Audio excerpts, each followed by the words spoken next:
Delay کرنا، یہی تو شیطان چاہتا ہے کہ ہم توبہ میں دیر کریں، آج ابھی۔ اور میرا کریم مولا ایسا کریم ہے کہ بندہ ایک بار سچی توبہ کر لے وہ پچھلے سارے گناہ معاف کر دیتا ہے۔ یہ فارمولا جو ہے نا اللہ کی رحمت کا، یہ نرالا فارمولا ہے، دنیا کی کسی عدالت میں ایسا فارمولا نہیں ہے۔ آپ جرم بھی کریں اور جا کر اقبال جرم کر لیں، کانفیس کر لیں کہ ہاں میں نے کیا جج صاحب، تو جج نے سزا ہی سنانی ہے۔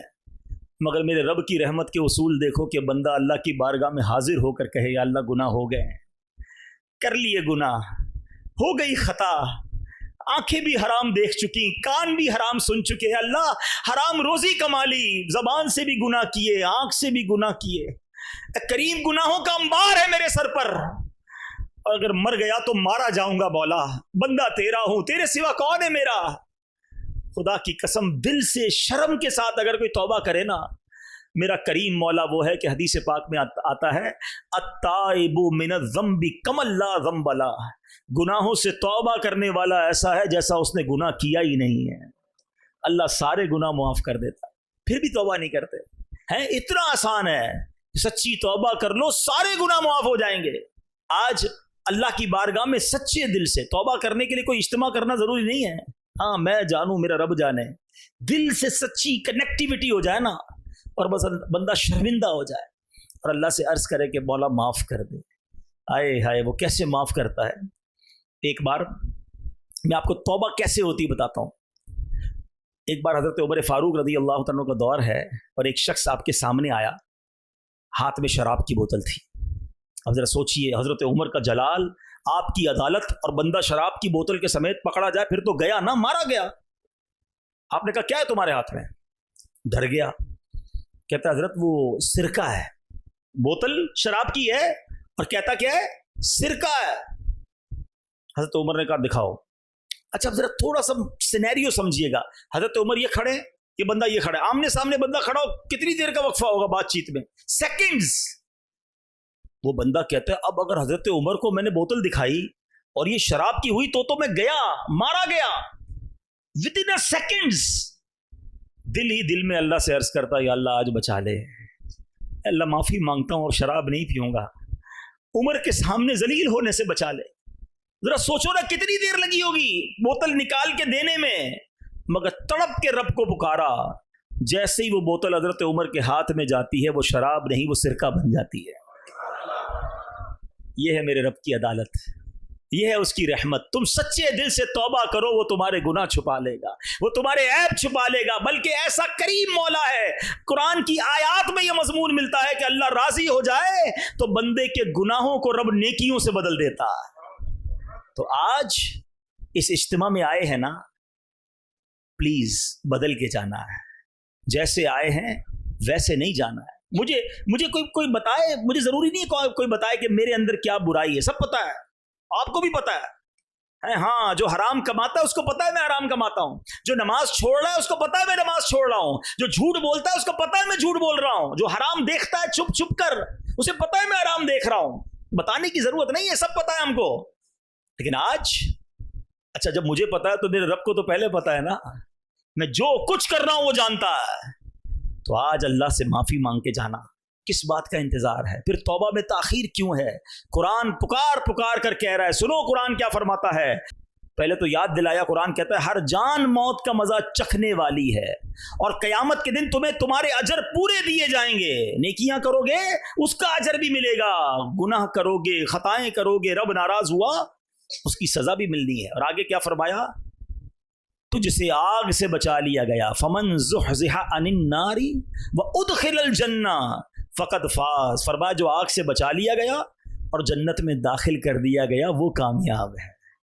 ہم کہتے ہیں نہیں یار، جس کا ڈیفنس میں 1000 گز کا بنگلہ ہے نا وہ کامیاب ہے، جس کے پاس اتنی بڑی گاڑی ہے وہ کامیاب ہے، جس کے اتنے فالوورز ہیں وہ کامیاب ہے، جو اتنا مشہور ہے وہ کامیاب ہے، اتنے سارے ملکوں کا وزٹ کیا وہ کامیاب ہے، فلاں عہدے پر پہنچ گیا، فلاں سربراہی ملی وہ کامیاب ہے۔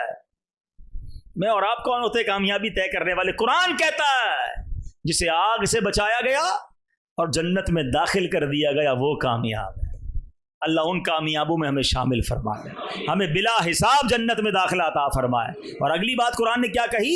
وَمَا الْحَيَاةُ الدُّنْيَا إِلَّا مَتَاعُ الْغُرُورِ, اور دنیا کی زندگی تو صرف دھوکے کا سامان ہے.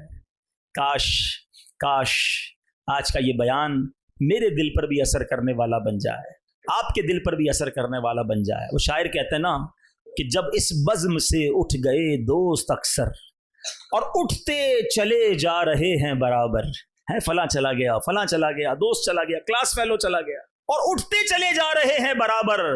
یہ ہر وقت پیش نظر جب ہے منظر, یہاں پر تیرا دل بہلتا ہے کیوں کر, جگہ جی لگانے کی دنیا نہیں ہے, یہ عبرت کی جا ہے تماشا نہیں ہے. اللہ پاک ہم سب کو ان اول الابصار لوگوں میں بنا دے, عبرت لینے والے لوگوں میں بنا دے, سوچ بچار کرنے والے لوگوں میں بنا دے, اور ہمیں اپنی آخرت کی یاد کرنے والا بنا دے. اور آج جو ہم نے توبہ کی ہے, اللہ اس توبہ پر ہمیں استقامت عطا فرمائے. الحمدللہ ایسی پیاری باتیں دعوت اسلامی کے پیارے ماحول میں سیکھی اور سکھائی جاتی ہیں. اس ماحول سے آپ بھی وابستہ رہیں, ہفتہ وار اجتماع میں شرکت کرتے رہیں, اور مدنی قافلوں میں سفر بھی کرتے رہیں. اللہ پاک ہم سب کو دعوت اسلامی کے نیک ماحول پر استقامت نصیب فرمائے. اللہ پاک ہم سب کو عمل کرنے کی توفیق عطا فرمائے. آمین بجاہ النبی الامین صلی اللہ علیہ وسلم.